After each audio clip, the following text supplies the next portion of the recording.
Kamusta mga ka-sports at kagilas? Sa video na ito, tatalakayin natin ang balita na ikinagulat ng marami, ang desisyon ni Coach Tim Cone na hindi niya gustong i-coach ang Gilas sa darating na Southeast Asian Games 2025. Hindi ito basta-bastang desisyon. Dahil alam natin kung gaano kahalaga ang SEA Games sa Pilipinas, at kung gaano ka-dedicated si Coach Tim sa basketball. Kaya ngayon, sisilipin natin ang mga dahilan sa likod ng kanyang pahayag, at kung ano ang posibleng epekto nito sa national team.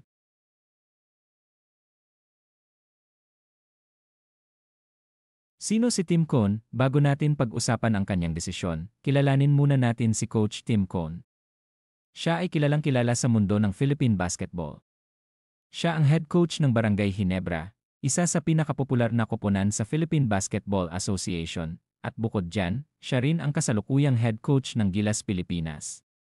Si Coach Tim ang nagdala sa Gilas sa mga recent na tagumpay, gamit ang kanyang signature system na triangle offense. Hindi ito simpleng style ng laro. Ito ay isang sistematikong paraan ng opensa na nangangailangan ng chemistry at matagal na ensayo.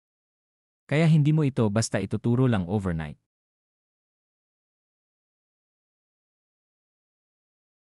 Ano ang SEA Games? Ngayon naman, konting refresher lang. Ano nga ba ang SEA Games? Ang Southeast Asian Games ay isang multi-sport event na nilalahukan ng mga bansa sa Southeast Asia.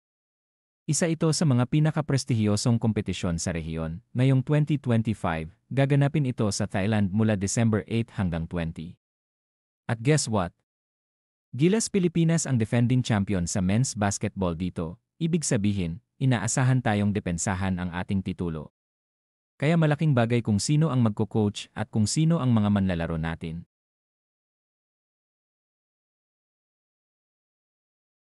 Ano nga ba ang sinabi ni Coach Tim Cone? Malinaw at diretsyo, hindi ako interesado kung hindi ang aking kasalukuyang pool ang lalaro. Ang ibig niyang sabihin, kung hindi ang kasalukuyang Gilas players na kanyang pinili at tinuruan ang maglalaro. Hindi siya interesado na pamunuan ang team. Sabi rin niya, ayaw niyang iwan ang Ginebra sa kalagitnaan ng season ng Philippine Basketball Association dahil malaking responsibilidad din ang pagiging PBA coach at higit sa lahat, aminado.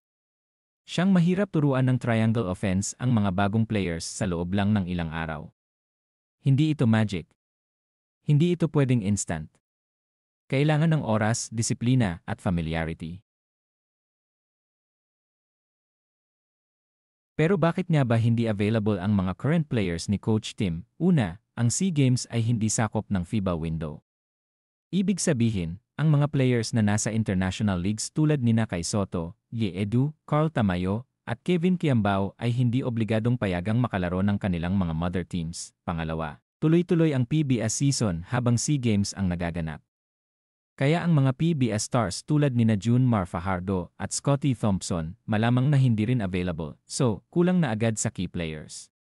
Ang ending, baka mapilitan si Coach Tim na gumamit ng bagong grupo na hindi pa niya nasubok. At kung ganoon niya, hindi na siya interesado.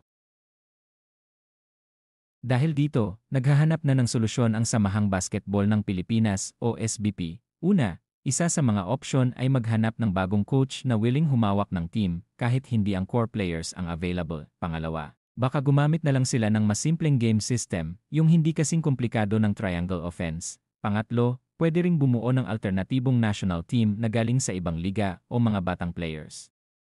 Mahirap man, pero kailangang may mag-step up. Ang mahalaga, handa pa rin tayong lumaban at magpakita ng Gilas bilang Team Pilipinas.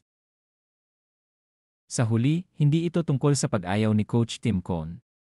Ito ay tungkol sa pagiging realistiko. Alam niya ang limitasyon ng oras, ang kakulangan sa manlalaro, at ang bigat ng responsibilidad bilang coach. At sa halip na pilitin ang isang imposibleng sitwasyon, mas pinili niyang maging tapat at magpaubaya. Ang dapat nating gawin ngayon ay suportahan ang magiging bagong plano ng SBP, kung sino man ang maging coach. Kung sino man ang mga magiging manlalaro, ang importante, bitbit pa rin ng Team Pilipinas ang ating bandera, puso at laban.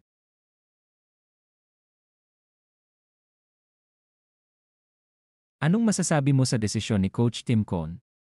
Sang-ayon ka ba na tama lang na umatras siya kung hindi available ang kanyang mga players? I-comment mo lang sa baba ang iyong opinyon. Kung gusto mo pa ng mga updates tungkol sa Gilas at sa Philippine sports, huwag kalimutang mag-like, mag-subscribe, at i-share ang video na ito. Hanggang sa susunod, mga kalarong Pinoy.